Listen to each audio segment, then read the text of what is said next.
understanding of what baptism means, and our understanding of what Holy Communion is. And they are complementary sacraments, but they also each have a different emphasis. What do they mean for how we live in the world? So this isn't just an academic study. There, it is really personal faith and practice there. And we hope that from then on, as you come to each of the sacraments, you'll have a deeper understanding and a deeper appreciation for them. And as Dana pointed out, I've been teaching this to local pastors for over 25 years now. So it is one of my loves to do that. I am passionate, as anybody who knows me for very long will discover. Yeah. So, but before we dig into that, we wanted to go back, actually not go back. We wanted to go to exactly where we are right now, which is Eastertide, and talk about the Pasch. I don't know if I say that right. Pastor. Pasch. And this is just a quick little presentation that Faith put together, and I think it will just give us a nice little entrance into our sacrament discussion. So I want to share this with you. And this originated when Dana read something interesting. Don't let Dana read something interesting. And then she said, I think we should just have a presentation, a little more information about that. So I've learned to do this thing with PowerPoint and just got dangerous enough to know how to do a little bit with it. So we are now in that period of the church year that is known as the Great 50 Days. And it is the time period between Easter Sunday and Pentecost. And we don't often think about that in connection with Easter. We finish Easter and then we kind of move on a week or two after that.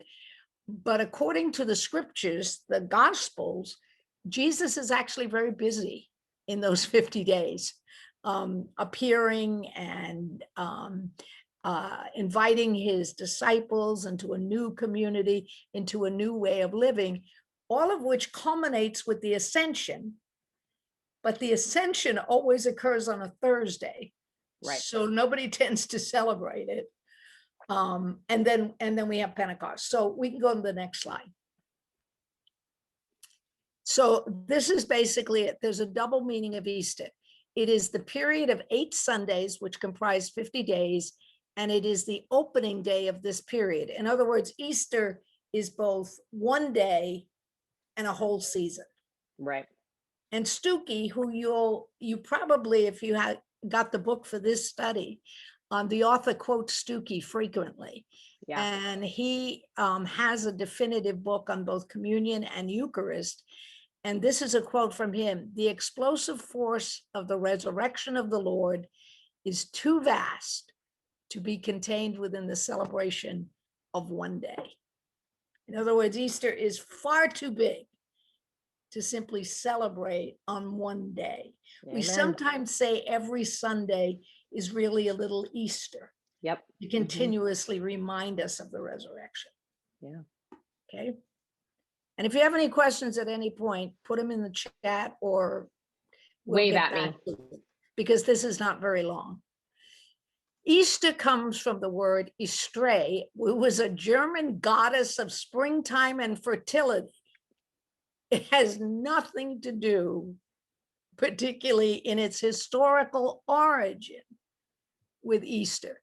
Now, we use it today, so of course it does. But historically, it doesn't have anything to do with Easter and the meaning of Easter. And the church originally celebrated this time as Pasch, which is from the Greek, and it means Passover. Passover. So Easter was, in a sense, what we call Easter was the great Passover. And Christ was the Paschal Lamb. So it just sounds, I guess it just sounds, it flows a little better to say Happy Easter instead of Happy Pasch. Yes. Although Stuckey says we should be saying Happy Pasch. We should be saying Happy Pasch. Okay, next year, everybody, say Happy Pasch. Don't. No, say we're Happy still in Easter. You can say it. Oh, you can say it now. See what happens. See what happens when people, when you say that. That's awesome. So Pasch emphasizes the continuity between the Hebraic and the Christian traditions, because the resurrection of Christ is seen in reference to the Exodus. Amen. Yeah. And the Gospels present the whole crucifixion story as taking place during Passover, Last Supper, Passover. In fact, according to John, Jesus is slain at the exact moment that the Passover lambs are sacrificed. Mm-hmm. And so there is an intimate understanding between those two. The Lamb of the Seder is the Lamb of God. Moses took the Israelites to freedom out of slavery. And Christ, through his resurrection, sets us free from the slavery and bondage of sin and death. Mm-hmm. And so they're related to one another theologically and in the understanding of how the church practiced that. Easter in its fullness consists of 50 days. We said that, from Easter until Pentecost. 50 is a number of sacred meaning. It relates to the year of the Jubilee, which was to occur every 50th year. And every 50th year, you were supposed to free the slaves and forgive all debts. And now the truth is, according to historians, it never happened, because economically, it would have been something of a disaster. But they so talk it never really happened. Don't they talk about the year of the Jubilee in the Hebrew scriptures, right? In the Old Yes, Testament. they do. Okay, yeah. But there's no historical this data. Was a dream, but we didn't. Right. But it has an eschatological, which is an end time character of liberation and restitution. It is a time of great joy. So when the 50th year comes, the year of Jubilee, it is great joy, as is Easter. And so the church rejoices in the resurrection for the whole 50 days. We should be celebrating all the time. Yes. Celebration. Oh, okay. And then this, which is, I think you've seen it because we posted it. Thank you, Nancy. In the e-news, if you'll notice, we now have a new Paschal candle at church. Yay! And you would have seen it at Easter when it was lighted for the first time at the service, as it's supposed to. It's usually lit at the Easter Vigil service, if you have such a service. And then, as you'll notice, it's been carried in and lighted every Sunday since then. When it's not lighted, you put the candle in a prominent place because it's to remind you of the resurrection and the light of Christ that continues in the world. Whenever we do baptism or a baptism renewal, we light it again. And if the person is a baptized Christian, and that's only because if you're not a baptized Christian, it does not have significance. I mean, it's not like saying, well, your funeral is less and God loves you less. It's just, it doesn't have significance for you. That's what we'll talk about today, how the sacraments belong to the church. But it will be lighted at a memorial service for a baptized Christian. It's generally larger than any other candle in the church. And as you can see, it's often decorated with Christian symbols. And I think that's it, isn't it? I think that's it, yeah. End of slideshow. Exit. Okay. Stop sharing. Okay, so any question? All right, we have something in the chat. Any questions? Why is Pentecost the end of the Easter season? Because that is traditionally when Christ came for the second time, although according to Luke, it's the first time when Christ came to give the Holy Spirit to the church. Now, the reason I say the second time is, if you heard the scripture last Sunday, Jesus comes and breathes on the disciples on Easter evening and gives them the Holy Spirit. Fred Craddock says this is John's soft Pentecost, as opposed to Luke's explosion with tongues and fire and everything else. Or so it starts a new period in the church's life. That's interesting. Or do they just need it twice because they need that? They had a they reminder? often did need that. And Jesus is no longer with the disciples. Right. At Pentecost. As Jesus is during those 50 days. Yeah. He keeps popping up in places.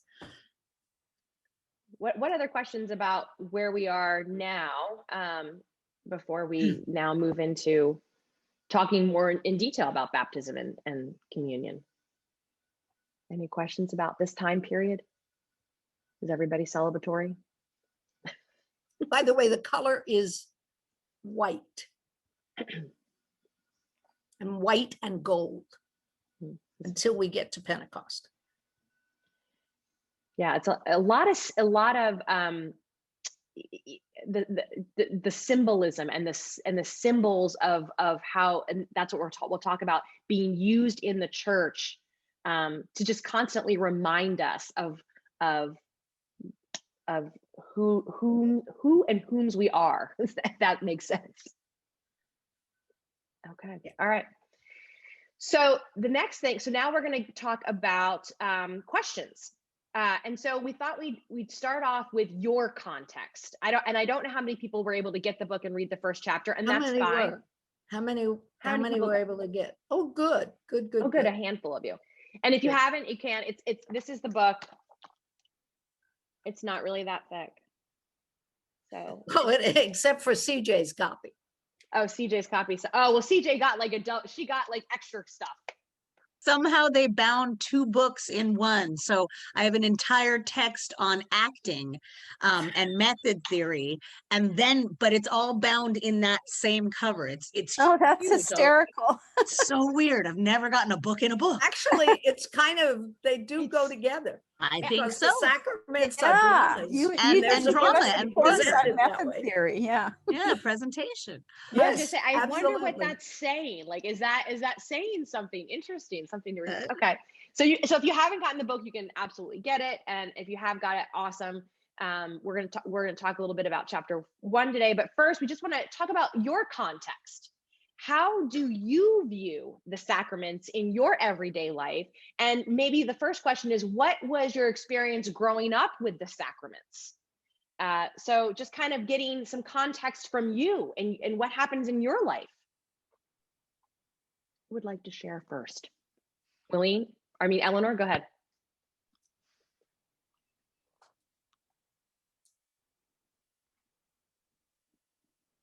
Unmute. There you go. I was I didn't know it was going to be me, but well, I was brought up Mennonite, so we were Anabaptists, so we didn't get baptized until we were old. So we really looked forward to being able to be baptized. You know, that was like a big deal for us. And then once we were baptized, because we could never take communion either if we weren't baptized, we just didn't go, forward. So that was a big deal too. We couldn't wait to do communion, but we did communion only quarterly. So it wasn't something that was monthly, like the Methodist Church is, and actually like the Mennonite Church has gone to also. So I'm at this point never sure how much I actually get out of the communion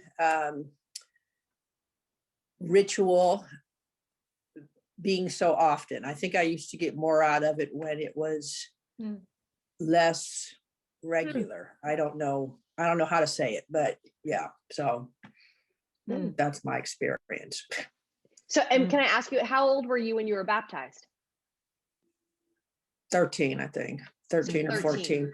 Okay. Yeah, I think so. It might have been, I might have actually been a little bit older, because there was no push to baptize you, because you're dedicated in the church as an infant, so you're brought up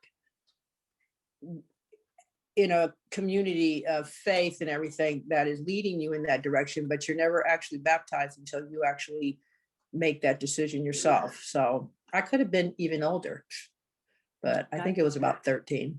Okay. I got Ray and then Susan. Go ahead, Ray.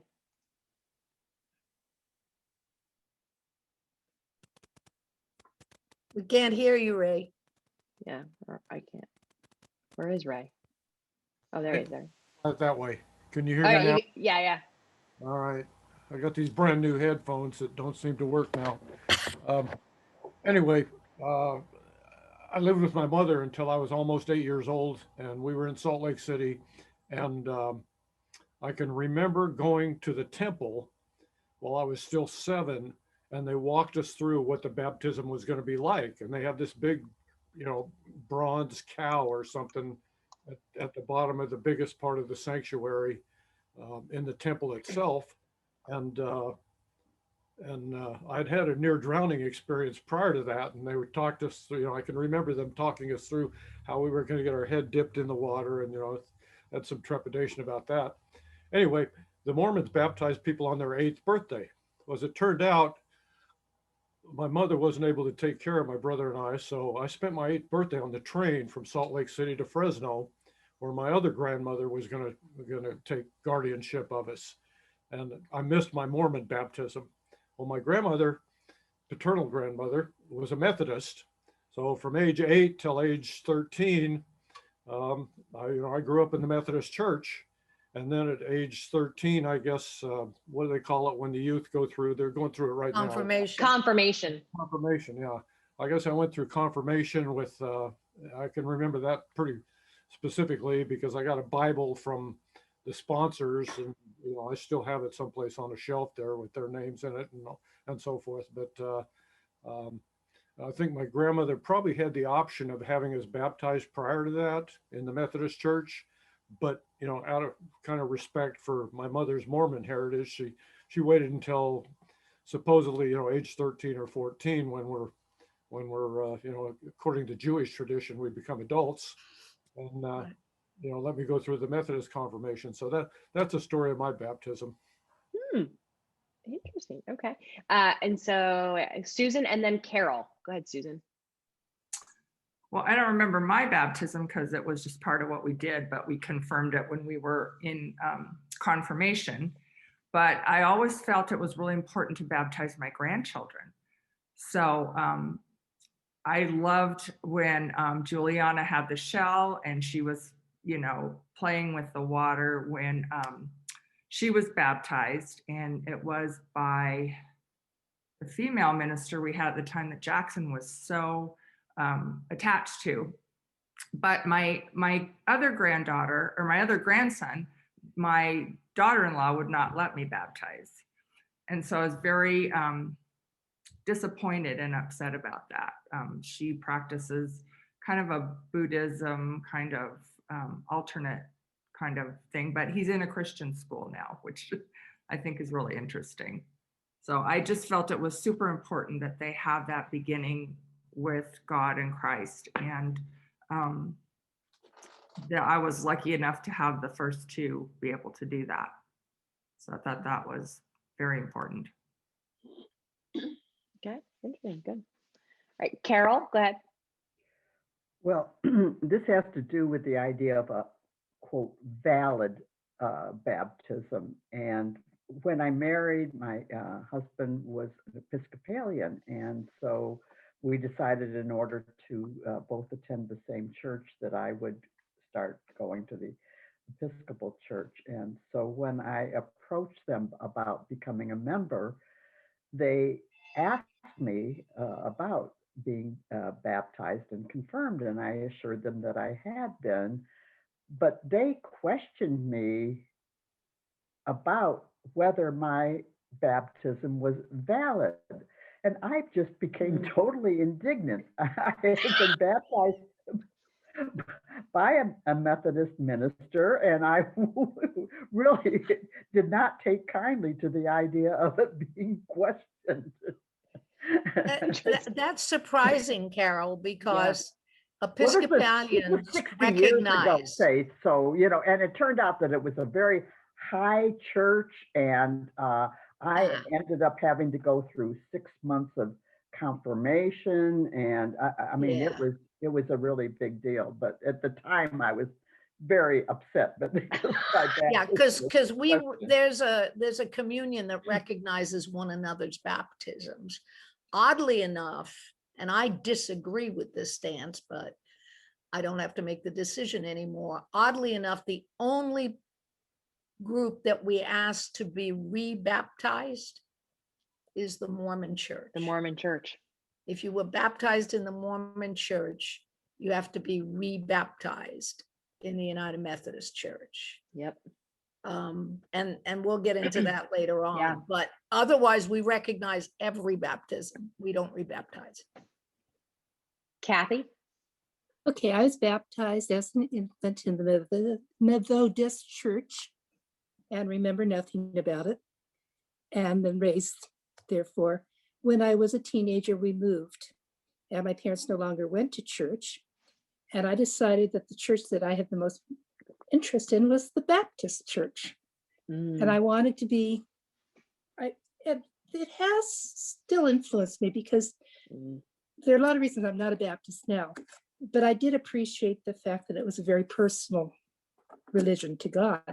Okay, in the Baptist church, this is American Baptist, which is the most liberal of the Baptist churches, there is no chance that any earlier baptism works. You must be dunked. And not only do you have to be dunked, you have to be dunked in they have like fonts that are hidden up the front. And you have to cross your hands, you're wearing a white robe, and they dump you backwards. And you go all the way down and come back all the way up. And that's the old, as it was explained to me at that time, that was the old symbol of, total immersion, meaning you totally change. Yep. Yep. So the only, and of course, I'm no longer Baptist, but the thing that stuck with me about it is that I do remember it. And I think, I understand that, our churches do a confirmation service, but I think it's important that the person takes on their own baptism someplace or other. And so even though I'm not Baptist and I'm in the Methodist church here now, that did have some meaning. It still has some meaning to me. So there. That's a wonderful phrase, Kathy, actually. Take on their own baptism. That is precisely what confirmation means. Donna, you want to go? Wait, unmute yourself.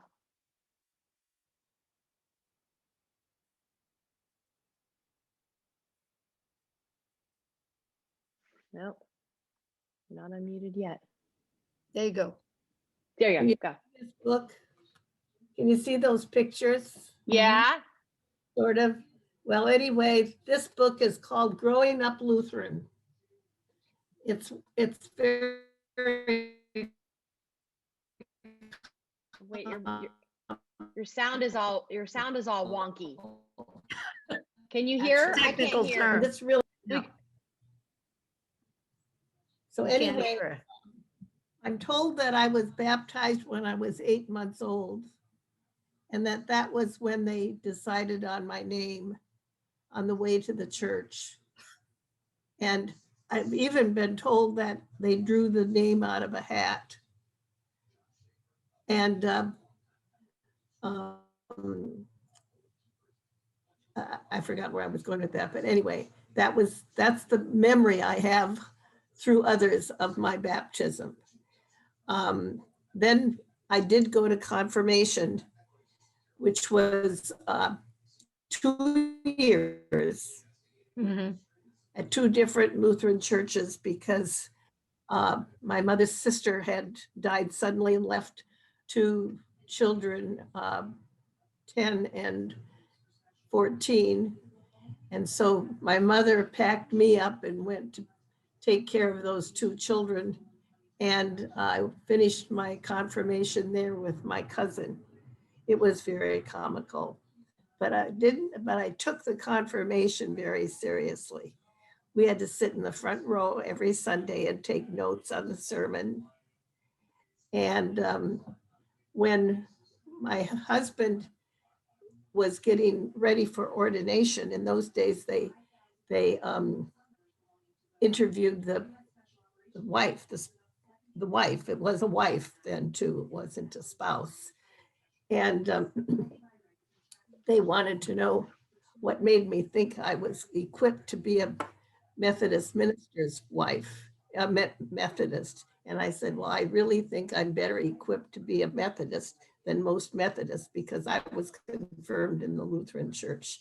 And we took it very seriously and it lasted 2 years. he got ordained in spite of me. But the other thing that significance connected to baptism that I recall is that my father, who grew up in with a Christian Science mother, was never baptized. And that when the war came along, that World War II, that really bothered my mother because he was going to be going overseas and she thought that he was going to be in danger and she wanted him to have baptized. And I remember that because I was old enough to get in on the conversations. I was about seven or eight, and argue with her, but he did not see the need for it, but because it meant so much to her.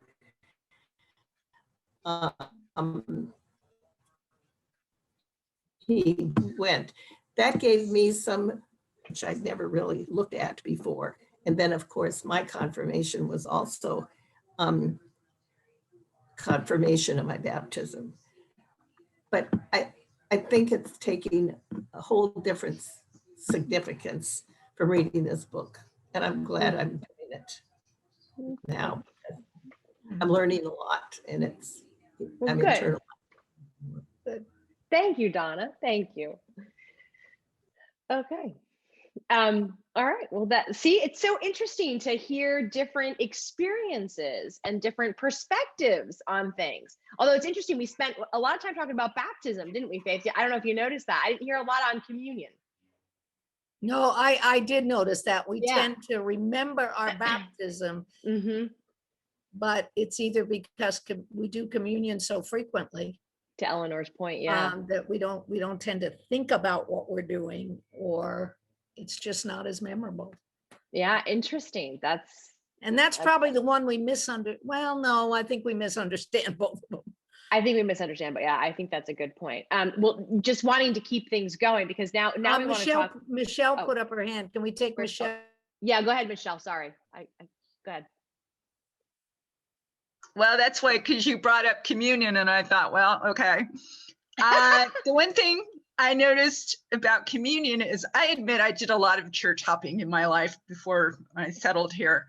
But in the Lutheran church, and this is the one transitional thing that I really noticed, was they had the little cups, but they had real wine in them.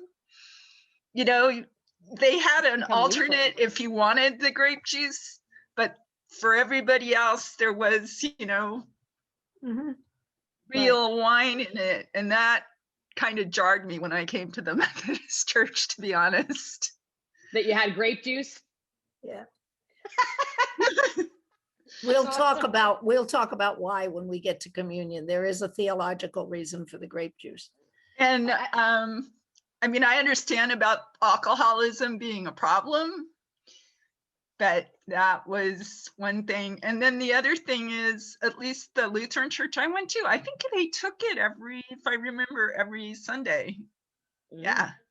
So it was even more frequent. It was like, it was everything. Yeah. Okay. All right. Well, that's a good communion. All right. Okay. So let's dive into the chapter. And first, again, if you didn't read it, no big deal. But was there anything specific that kind of, and this is really the first chapter. It's just an overview. Although I love that it gives us a little bit of history, which I think is so important. I am convinced whenever I get my space and more, we're going to do history classes on church history. Everybody needs to know their church history. You need to know what's happened, how this all has gotten here. But any questions from the chapter that kind of popped out at you that you're like, this is, I don't know, or just a reflection, but before we. Or even a sentence that you either underlined or said yes or no, or. Anybody? I'm going to put some stuff in the chat just to make sure we have them all in here. Okay. And if not, that's fine. I just want to make sure everybody has So one of the couple things that we wanted to talk about, and one of them we start on is page 18. So if you have the book, you can always flip to that. Is there anything you want to say ahead of time, or you want to just dive into this and see where it goes? Yeah, go ahead. Okay. So on page 18, the author states, "We are brought to the font by the church. We come to the Lord's table with the church."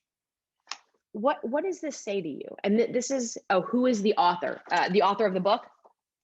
It's Mark W. Stamm, S-T-A-M-M. It looks like this. Unless you have the very old one and it looks Which like looks like that. This is the newer version.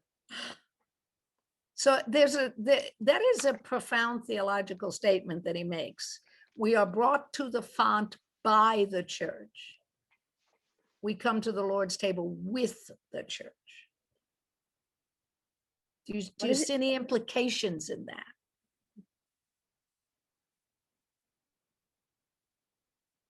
Or what does it mean to be brought by the church? Say more on that. That's what we're asking. Wait, Paul has something. Paul, go ahead. You haven't had a chance. Go ahead, Paul.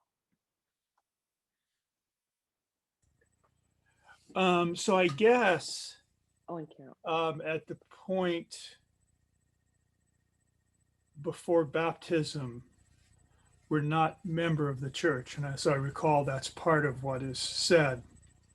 Although we are part of the church through our family, we have not yet been baptized into the church. Whereas in communion, we are part of the church. Yeah, so my thought. Well, okay. We'll get there. Okay. All right. Let's let everybody. Okay. So I've got Michelle, Carol, and I think Donna may have had her hand up. Go ahead, Michelle, and then I'll go to Carol. I kind of have problems with this. Maybe it was because I was baptized as an adult by choice, my own choice, not somebody else bringing me to it. It was a conscious decision on my part, you know, from coming from a more conservative church to accept Christ as a personal savior. And then, you know, showing my willingness to be baptized was an adult decision. It wasn't my parents taking me as a baby and saying, we're going to raise you in the church. And the church I went to, I don't remember them doing communion, but maybe that's because I just don't remember it. So. Okay. Carol? Well, when it says we're brought to baptism by the church, I think that just means that somehow we had to have learned about Christ and made an individual decision to accept Christ.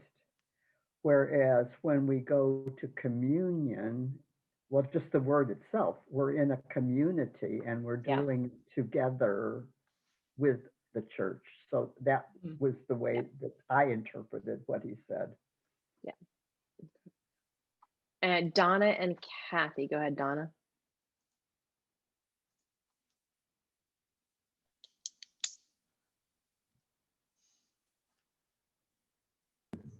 This author makes a point of saying that in the Methodist Church, oh no, you're frozen. Someone from the congregation sponsored for the child. And I've never been aware of that, but I wondered if that's what he meant, is that there is a representative of the church that is with you at the time of your baptism. Yeah. I don't know. Is that a traditional act, faith that it's actually called for in the ritual? Yeah. For several reasons. One, it's assumed that it's the parents who will bring and serve as a sponsor. Okay. However,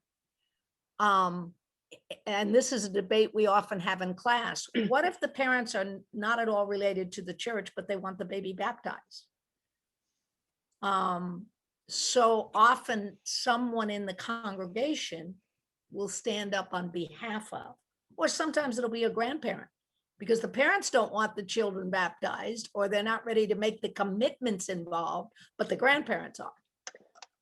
So there is actually in our ritual, we don't do it much anymore because I think we've lost its meaning. But it's important, I think, and we'll talk about why that's important. And that's Kathy, why this sentence is so critical. That's right. Yeah. Kathy, go ahead. I have a question. I haven't read the first chapter. I'm having trouble even discussing before we define what a sacrament is.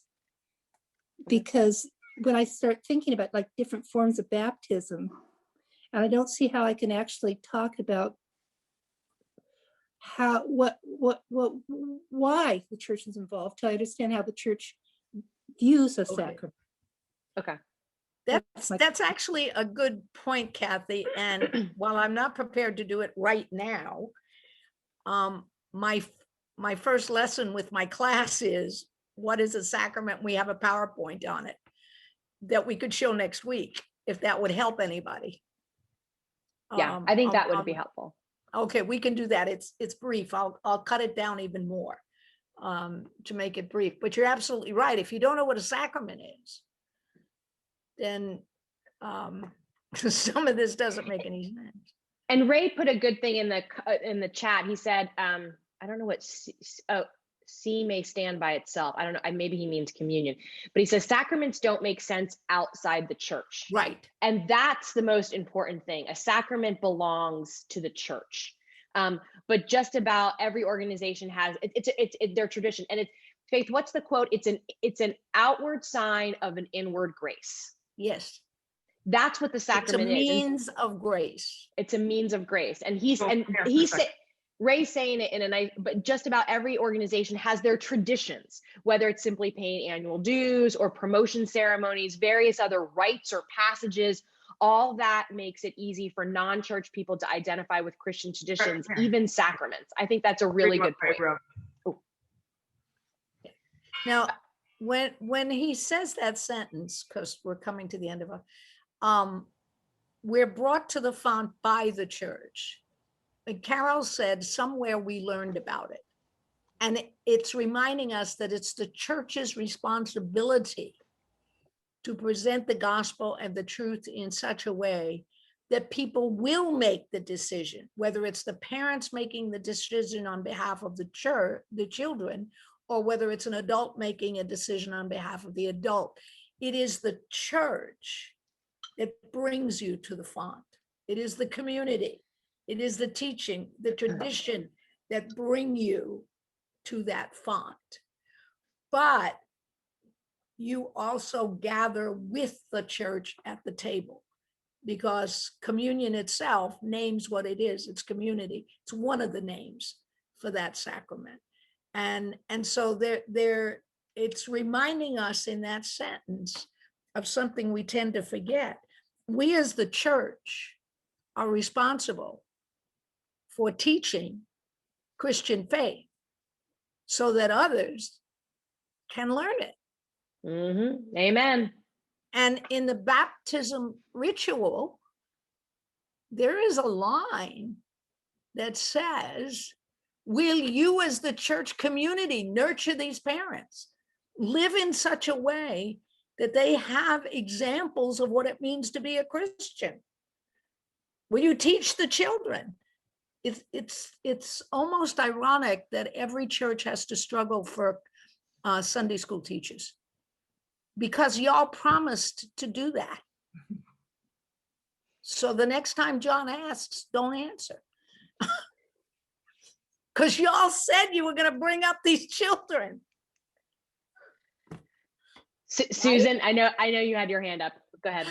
Well, I think that's the point. That's the point of bringing the grandchildren, because my hope was, I think you need, just like you need a regular education, you need a Christian education. And you at least have to have that opportunity so that you know what people are talking about in the Christian community, whether you choose to follow that in the way that I, follow it, or however you do it.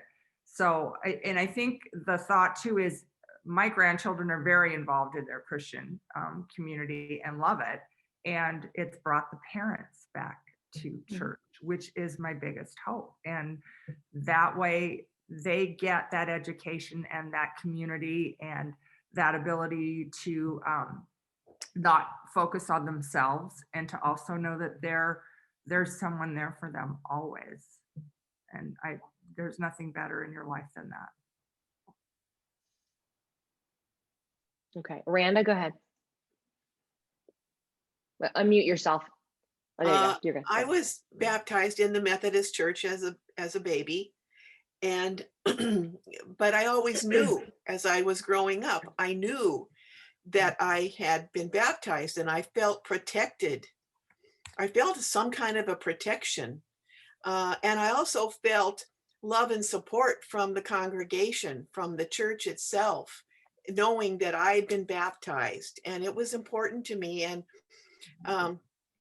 I think that it sustained me as growing up, just the knowledge of it. Not that I remembered it, and then when my grandniece and nephew were baptized as older children, I was the godmother for those kids, and I felt that responsibility, and that's been a sacred bond between me and them. And I just think it's a wonderful sacrament, and we all should take it seriously. And I just think it's special in my life, both as receiving it and then being able to support the children. Yeah. Good. Thank you. Okay. Here's an interesting bit of trivia for you. You know where the origin of the word gossip comes from? Well, it comes from godsip. And there used to be a godparent or a God sibling, a sibling in God, who spoke for you at your baptism. So the godsip was a very important role in the baptism, and they spoke for you and they spoke on your behalf. And somehow now that has become gossip, where somebody speaks about you in a negative way. Yes. I just love it. I think it's wonderful. So in a sense, Randy, you were a godsip, a sibling in God for this. Just an interesting bit of trivia to throw out. Fact for the, yeah. Okay, so let's, I wanted to see, and then this may be if everybody didn't have a chance to read it, just understanding this goes back to the church history, that church tradition plays a critical role in our current context, right? So we're a product of our tradition, of any tradition, doesn't matter. This is our Christian tradition. And so what have you learned about Christian tradition as it relates to the sacraments? And we've talked about some of them already, but more, I don't know if you had a chance to look at or read pages 12 through 15, which really covers the history, and it's a very brief coverage. It doesn't even go, but even from understanding the difference between the very first Jewish Christians and how they experienced baptism and communion compared to what we experience today, which is very different. So it's interesting to watch the evolution of these traditions, and to just appreciate what you've come from. So I don't know if does anybody know what the earliest Christians' experience were with baptism and communion? Carol, go ahead. You have your hand up. Well, I've been reading that book that you had recommended on the history of the church. So it's really interesting to get the interface between, and I may get the two books mixed up from time to time. but it talks about how right from the get-go, they were, well, they continued to practice baptism because obviously they had been doing that even before Christ's crucifixion. But that in the earliest times, they were asking people to study and learn for 2 to 3 years before they would be allowed to be baptized, which Yes. was surprising to me. But but then right from the get-go, they were gathering on Sunday because that was the day of the resurrection for a meal. I don't know that they necessarily called it the Eucharist or communion or whatever, but they would come together to eat and honor the Lord. And I just it was impressive to me to read how those were the two practices right from the beginning of our church. Yep, that's exactly right. And you're right. It was a 2 to 3 year process to get baptized. It was a very lengthy, and the community took responsibility for your education. They had to teach you. They had to, educate you on the scriptures, on the process. And then, yes, every Sunday was a time of celebration, and it was often just spent around a table celebrating a meal, maybe singing, and of course prayers to the Holy Creator. So yeah, you could not take communion. Right, you could not take it. So Until there you was were a communion. baptized. Yeah. Until you were baptized. That was the ancient church tradition. Yeah. At a certain point in the service, they would say, all those who have not been baptized now need to leave. Yep. Yeah. Which also created a problem for the church because all kinds of mistaken myths surfaced about eating bodies and blood. Yeah, we were cannibals. A lot of people thought, the pagans thought we were cannibals. Yeah, and a lot of people thought that the Christians were accused of stealing babies for their sacrifices. Yeah, because they took in the orphan children that were left out outside the gate of the empire, of the city. Yeah. What book is that, Carol and Dana? It's it's 2 volumes. The first volume is it's a thick book. I'm not gonna lie to you, it's a thick book. It's called The Story of Christianity, and this is volume 1. It's the early church to the dawn of the Reformation, and it's written by Justo Gonzalez, and he's amazing. And he's got 2 volumes. I've got both of them. You can do Audible as well. He's a little I don't know who reads it, but the Audible is fine as well. But I mean, I'm telling you, you read this stuff and you're like, what? I mean, Thanks. Or you can sit down and have a conversation with my husband, right? Whose actual love is church history, and he'll tell you all the wonderfully wrong things about the church. It is so true. It is. I don't even like. By God's grace, we are here. That is all I got. That is by God's grace we are here God's today as a community. It is. So yeah, but then it did evolve. So once Christianity really became the dominant religion, which took 500 years or whatever, then all of us and the Catholic Church took so 325. But even after it took a little bit of time. I mean, then all of a sudden, yeah, baptism was very different. You had and communion was very different, and so things definitely changed. I think I forget how he puts it in this, but it's a fascinating experience to think about how our tradition has been redefined, redefined, like over and over again. And you just hear it here in our context with one another. You hear how different it is, right? So fascinating. Anyway, okay. Any other reflections or thoughts on that? It is almost 11, so I do want to be what. I think next time I think it'd be good, Faith, to maybe do a short little presentation on defining the sacraments, which interesting. This is what I learned from my friend Patrice yesterday. She was raised in the Baptist church, is a part of Ebenezer Baptist, and it is American. It is not Southern. But what they don't call them sacraments. They call them ordinances. Yes. So the Lord's Supper and baptism are ordinances, not And an sacraments. ordinance is that which is commanded. That which is commanded. It's like an order. So those ordinances are the two commanded, and in the understanding, it is commanded by Christ. Which is interesting, because the thing that Christ actually commanded us to do was to wash one another's feet, which is not a sacrament. And love each other. Well, yes, we don't do that very well either. No, right. That is funny. That's another, that's interesting. Yeah. Okay. And what other questions might you have that if we can't answer them right now, we could prepare as we if you enter have into next questions week. that you want us to be sure to answer. I haven't read chapter 2 yet, and Topper I know Topper has Topper.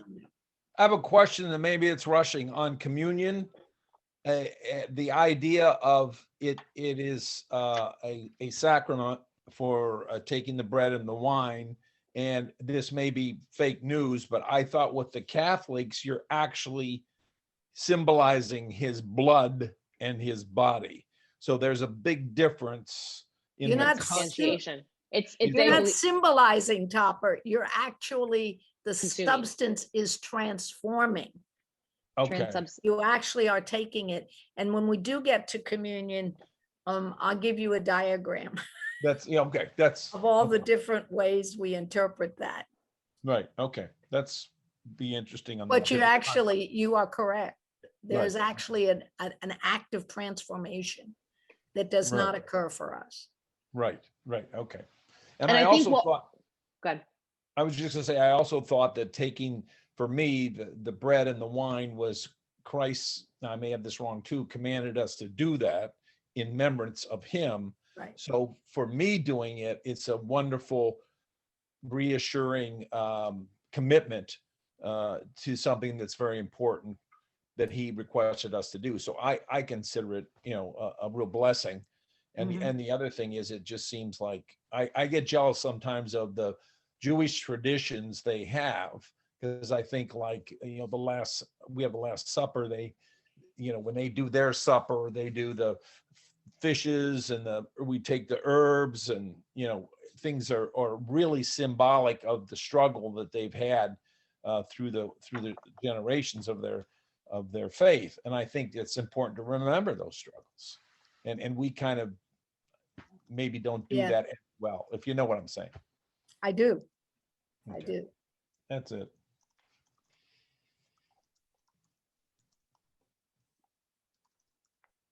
I'm just typing in the chat. Susan was asking me about the story of Christianity. There's 2 volumes. So if you just type in the story of Christianity by Justo and L. Gonzalez, you'll probably get both of them. And we'll probably also talk about baptism, why babies, why adults, because that always is a conversation, like the difference between baptism. So when we talk about baptism, we'll talk about why babies, why Yes, adults. we will. Willeen has her hand up. Go ahead, I'd Willeen. like to know in church history when they decided to baptize babies, because Jesus was baptized as an adult. And was that way back in 300? Willeen, that is an ongoing debate, because those who support infant baptism will point out that whole families were baptized in the early church community, and whole families generally included children. So there are those who say the church has been baptizing infants from the beginning, and then there are others that say no, it's only adults that get baptized. The technical term is believers baptism.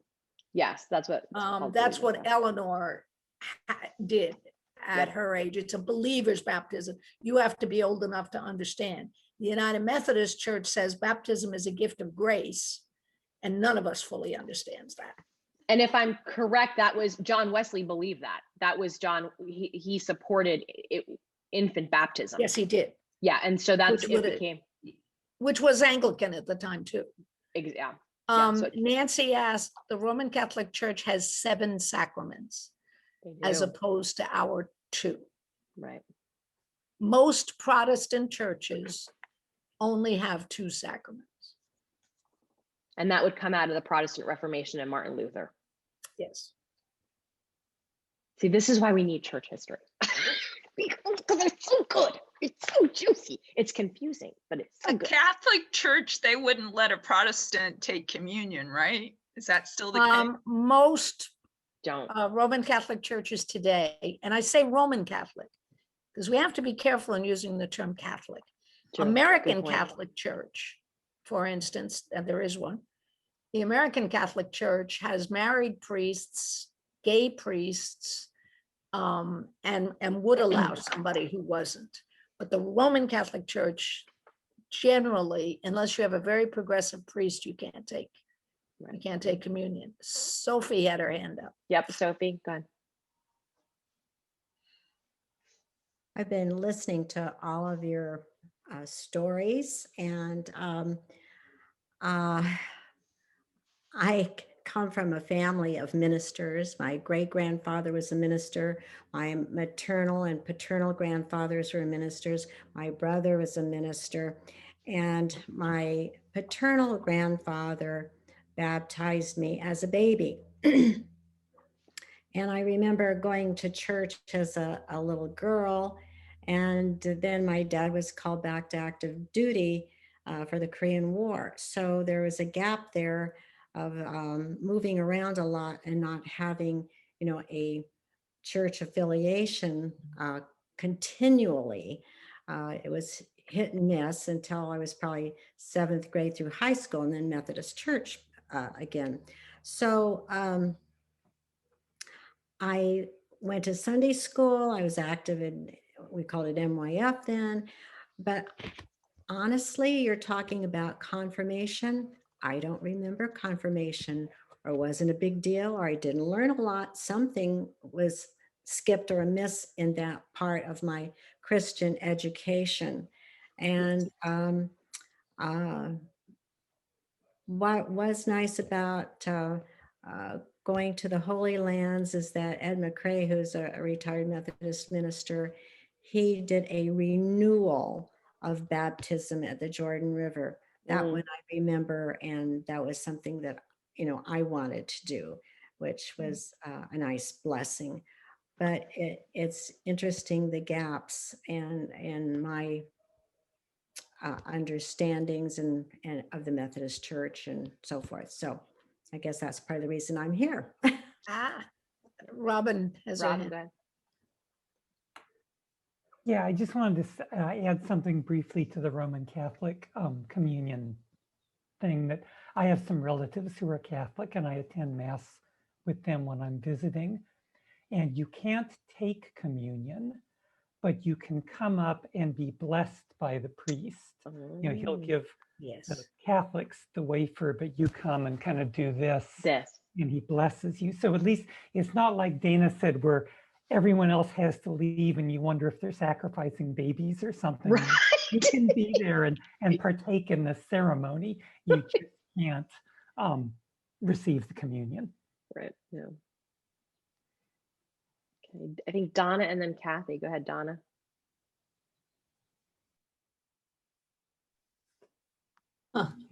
My son David and his wife she's Catholic, attend Catholic church back in Virginia, and whenever we visited them, we went to church with them. And when they had communion, it wasn't every Sunday, but when they did have communion, I always took it. I felt that it was my communion with God, not the priest or the Pope or whoever was giving the communion. But only recently, the last couple of times we were there, did they have a phrase printed in there, "We're Catholic." And I still went. I mean, back me up, man. I just really felt offended by that when that wasn't the purpose of communion. I don't know. I'm not in jail, so I guess. Okay. You do you, Donna, man. You do you. You are awesome.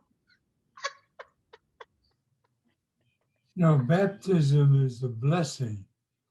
And once that blessing is given, it is never taken away. That's correct. That's That's right. absolutely correct. That's why we don't rebaptize. That's right. That's right. Amen. Somebody had Amen. that, was it Kathy and Carol. Go ahead, Kathy. Hopefully a quick comment. I also have experience with a Lutheran church that didn't allow baptism from anybody that wasn't a member of that Lutheran church. So it's not just Catholic in my experience. I think it's Missouri Synod Lutheran, isn't it, Kathy? That I don't think It it's was- American Lutheran. It was the one that was next door to School of Theology because Richard had to take class, had to go there for his first experience in being in the church. Yeah. So I don't know what it was. But It's just, we have so many denominations. Carol, go ahead. Well, they used to have centuries ago a separate building called a baptistry outside of the church, and so they wouldn't even let the unbaptized into the church. So that you'd go to the baptistry to be baptized first before you were allowed into the sanctuary. The church. Yeah. And Ray asked a question about John the Baptist, Jesus's baptism, which we will get into when we actually look at the sacrament of baptism, because it is grounded in that. But as my daughter, who just finished my worship class with me, will tell you, if you look at the accounts of Jesus's baptism in the Gospels, they're all not the same. Shocker. And each of them make a theological different point. Shocker. And we're No, trying to it's not put a all of shocker. this together in 6 weeks. in one thing. Oh, and maybe what I can do is I have a Gospels parallels book. I could always probably put together a little parallel on these on certain stories and showcase them. And so you that can see is 'em. nice. And Sophie, Yeah. I think one of the things that the Methodist Church has tried to do, and I'm speaking myself now too, and we have not done well. We've made confirmation so short. Oh yeah. And we've tried to make up for 12 years of not intentional teaching. Amen. And suddenly try to give these 12 and 13-year-olds everything they need to know about being a Christian, which doesn't really work for anybody. That's why the church no longer talks about baptism as an event. It talks about it as a lifelong journey, a process. We are all still in the process of learning and rediscovering what our baptism means. It was not something done then and over. It's an ongoing process. If we hadn't moved, I'd have been a Lutheran today, because I was taking my confirmation in a Lutheran church, and it was a year-long process. And you had to be in church every Sunday. But we moved and I became a Methodist.